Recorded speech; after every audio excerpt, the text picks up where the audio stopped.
Hello friends, मैं आया हूँ आज फिर आपके पास टैक्स सॉल्यूशन इन्फो के तरफ से और एक वीडियो लेके। फ्रेंड्स, पिछले वीडियो में मैंने बताया था अबव 5 करोड़ जिनका टर्नओवर है उनके बारे में बताया था वो कब तक रिटर्न जीएसटी या 3B फाइल कर सके ताकि उनको लेट फीस और इंटरेस्ट ना देने पड़े। और आज मैं फ्रेंड्स आपके लिए लेके आया हूँ, अगर आपका क्लाइंट का टर्नओवर बिलो 5 करोड़ है तो जीएसटी 3B कब तक फाइल कर सके ताकि आपका इंटरेस्ट और लेट फी ना लगे। फरवरी से लेके जुलाई तक रिटर्न का जो लेट फीस और इंटरेस्ट है वो आपको बड़ा ही ध्यान से चेक करना होगा, क्योंकि इंटरेस्ट का कैलकुलेशन और लेट फीस का कैलकुलेशन दोनों में डिफरेंस है फ्रेंड्स। लेट फीस का जो हमें वेवर मिला है उसमें कुछ कंडीशंस है, और इंटरेस्ट रिड्यूस किया गया जो जो वो कुछ डेट के साथ। इस चार्ट के द्वारा मैं आज हर एक डाउट जो है क्लियर करने वाला हूं फ्रेंड्स, तो वीडियो के साथ पूरा जुड़े रहेगा। तो शुरू करते हैं वीडियो। तो पहले क्या दिख रहा है फ्रेंड्स? टैक्स पीरियड में क्या क्या है देखिए। फेब्रवरी, मार्च, अप्रैल, मई, जून, जुलाई। उसके बाद देखिए ड्यू डेट है। ड्यू डेट क्या है फेब्रवरी का? 22 और 24 मार्च 2020। आप पूछेंगे ये दो डेट क्यों है? क्योंकि ये कुछ स्टेट में 22 है, कुछ स्टेट में 24 मार्च है, इसीलिए मैंने ये दो डेट आपको डाल दिया। जिस स्टेट के लिए जो है वो आप वही मान के चलिएगा। मार्च का देखिए, उसके बाद वाला जो फॉलोइंग मंथ है उसमें देखिए 22 और 24 अप्रैल। अप्रैल का क्या है? 22 और 24 में। इसी तरीके से चल रहा है, नॉर्मल है। ठीक है, ये आपको ध्यान रखना है, क्योंकि अगर ये आपको नहीं पता होगा, जब आप लेट फाइल करेंगे तब आपको इंटरेस्ट कैलकुलेशन करना पड़ेगा, लेट फीस कैलकुलेशन करना पड़ेगा, तब इसी डेट से ही चालू होगा। इसलिए ये डेट आपको कंफर्म पता होना चाहिए। उसके बाद क्या कॉलम आता है देखिए, last date without late fee and interest. मतलब क्या होता है? आपका जो लास्ट डेट है, आप रिटर्न फाइल कर सकते हैं बिना लेट फीस के और बिना इंटरेस्ट के साथ। और वो क्या है? टर्नओवर जिनका है बिलो 1.5 करोड़ का। मतलब आपका जो क्लाइंट है उनका अगर टर्नओवर होता है प्रीवियस ईयर में 1.5 करोड़ के नीचे, उनका ये लास्ट डेट है। तो फेब्रवरी का जो डेट है वो एक बार देख लेते हैं। देखिए, जिसका फेब्रवरी का टैक्स पीरियड है उनका अगर 22 या 24 मार्च ड्यू डेट था, उसके लिए किया है जो 1.5 करोड़ के नीचे 30 जून 2020। ठीक है। मार्च का किया है 3 जुलाई 2020। अप्रैल का किया है 6 जुलाई 2020। मई का किया है 30 सितंबर 2020। जून का किया है 30 सितंबर 2020। जुलाई का किया है 30 सितंबर 2020। ये जो 30 सितंबर 2020 ये प्रेस रिलीज से मैंने निकाला। प्रेस रिलीज से ये सब डेट बताया गया है, शायद इसमें दो एक दिन इधर उधर हो सकता है। ठीक है। तो फ्रेंड्स, ये 1.5 करोड़ वाला आपको शायद मैंने डाउट क्लियर कर दिया। आज जो मैंने वीडियो बना रहा हूँ जो 5 करोड़ के नीचे वाला जो है उसके लिए ही लेट फी और इंटरेस्ट का मैं बोल रहा हूँ, और 5 करोड़ के जो ऊपर है उसका जो वीडियो मैंने बनाया था आप देख लीजिएगा, मैंने इस वीडियो के नीचे डिस्क्रिप्शन में डाल दूंगा। ये जो मैंने बताया 1.5 करोड़ के नीचे है। इसके बाद मैं बताने जा रहा हूँ 1.5 करोड़ के जो ऊपर है। फ्रेंड्स, अभी ये जो कॉलम है ये देखिए, last date without late fee and interest, लेकिन turnover above 1.5 crore but below 5 crore.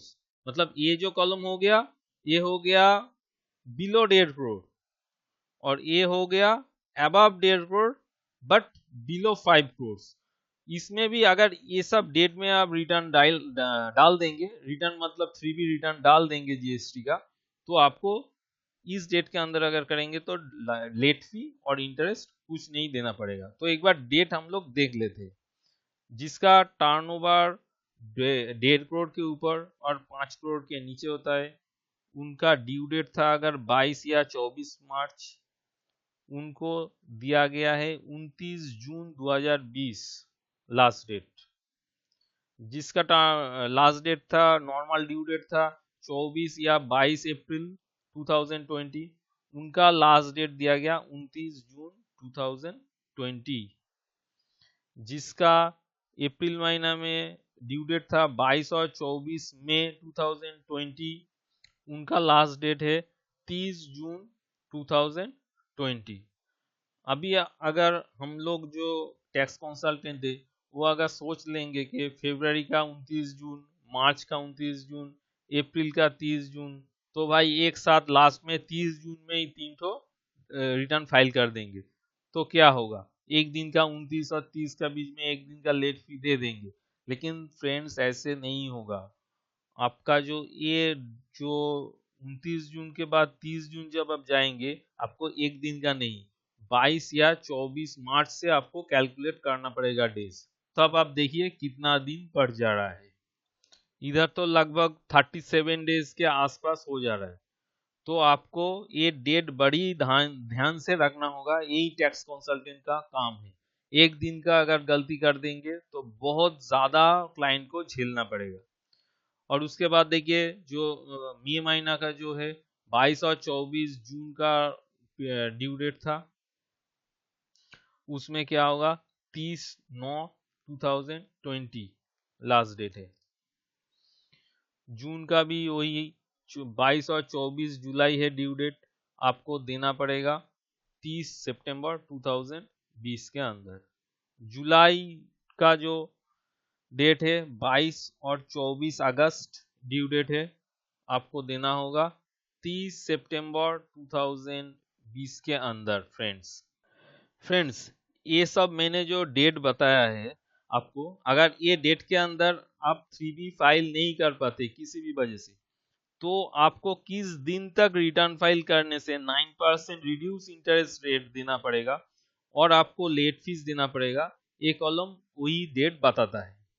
Friends फरवरी का जो ड्यू डेट था, ये पूरा समरी करके मैं बता रहा हूँ। फरवरी का जो ड्यू डेट था 22 और 24 मार्च, वो अगर आपका 5 करोड़ से नीचे लेकिन 1.5 करोड़ के ऊपर है, वो अगर आप 29 जून तक रिटर्न फाइल कर देते तो आपको ना ही लेट फीस लगता है ना ही इंटरेस्ट।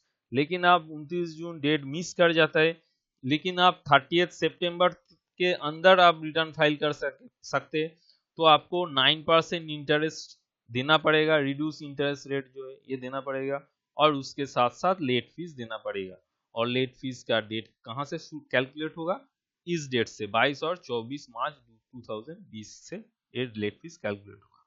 फिर मार्च का जो ड्यू डेट था 22 और 24 अप्रैल 2020, इसका जो लास्ट डेट था विदाउट लेट फीस और इंटरेस्ट, वो है 29 जून 2020। अगर आप नहीं फाइल कर सके, मतलब 3B रिटर्न नहीं फाइल कर सके इस डेट के अंदर, अगर उसके बाद वाला दिन 30 जून से आप चालू करते, तो 30 जून से लेके 30 सितंबर तक अगर आप रिटर्न फाइल करेंगे तो आपको 9% इंटरेस्ट देना पड़ेगा और उसके साथ साथ लेट फीस भी आपको देना पड़ेगा। उसी तरह से अप्रैल महीना का भी कैलकुलेट होगा। अगर आप 30 जून के अंदर नहीं दे सकते तो आप उसके बाद से आपका लेट फी और इंटरेस्ट चालू हो जाएगा 30 सितंबर तक। और जो मई जून जुलाई, इसका तो ऑलरेडी डेट आपको मैंने प्रेस रिलीज से दे ही दिया है। 30 सितंबर 2020 तक आप without late fee and interest return file कर सकते हैं। और आ जाता है अभी लास्ट कॉलम में। लास्ट कॉलम क्या बताता है, date with 18% interest and late fee का। ये क्या है, अगर आप 30 सितंबर तक भी नहीं फाइल कर सकेंगे, मतलब फरवरी का जो रिटर्न का ड्यू डेट था 22 मार्च या 24 मार्च 2020, उसका एक ड्यू डेट था 30 जून जो 1.5 करोड़ के नीचे है, आप ये 30 जून के अंदर फाइल नहीं कर सके। और अगर 1.5 करोड़ के ऊपर लेकिन 5 करोड़ के नीचे 29 जून किया था जीएसटी काउंसिल, उस डेट में आप फाइल नहीं कर सके। फिर जो डेट आपको दिया था रिड्यूस इंटरेस्ट रेट और late fee plus late fee देके रिटर्न फाइल करना था 30 सितंबर तक, उस डेट भी आप मिस कर गए। 30 सितंबर के बाद से अगर आप रिटर्न फाइल करेंगे तो कुछ रिलैक्सेशन आपके क्लाइंट को नहीं मिलेगा। उनको पूरा 18% इंटरेस्ट भी देना होगा और लेट फीस भी कैलकुलेट करके आपको देना पड़ेगा। कहां से, 22 और 24 मार्च इस डेट से आपका लेट फीस ऑटोमेटिक कैलकुलेट हो जाएगा जीएसटी 3B में, ये आपको देना पड़ेगा। और उसके ऊपर 18% जो रिड्यूस इंटरेस्ट, अगर आप 30 सितंबर के अंदर फाइल कर देते तो ये रिड्यूस रेट आपको मिलता, लेकिन इस डेट के बाद जब आप चले जाएंगे ये रिड्यूस रेट भी आपको नहीं मिलेगा। मतलब बहुत ही बड़ा चोट आने वाला है आपके क्लाइंट के ऊपर। फ्रेंड्स, मैं अपने हिसाब से आप लोगों को ये लेट फीस और इंटरेस्ट का जो कैलकुलेशन है वो समझाने की कोशिश किया। अगर आपको कुछ डाउट लगे तो नीचे कमेंट बॉक्स में जरूर पूछिएगा, मैं डाउट क्लियर करने की कोशिश करूंगा। और अगर आपको मेरा ये वीडियो अच्छा लगे तो जरूर लाइक, कमेंट और शेयर करना मत भूलिए।